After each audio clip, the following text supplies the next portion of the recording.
Inna lillahi wa inna ilaihi raji'un.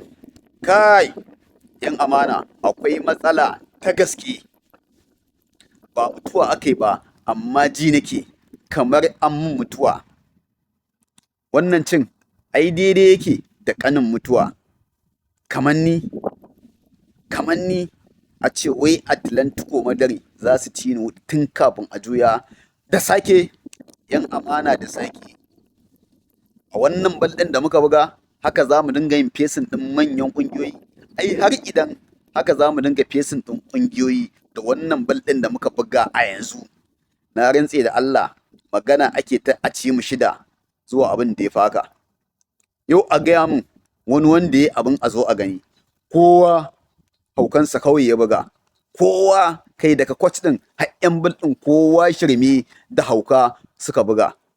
A haka shikenan dan ba Pedri ba Rafinha ba Rashford ba zan iya casa ƙungiyoyi ba. Kai, akwai matsala 'yan amana. Wai ni kaɗai nake jin irin yanayin da nake ji a yanzu? Ji nake uwa na fi kowa shiga cikin tashin hankali fa. Kai, akwai matsala ta gasken gaske.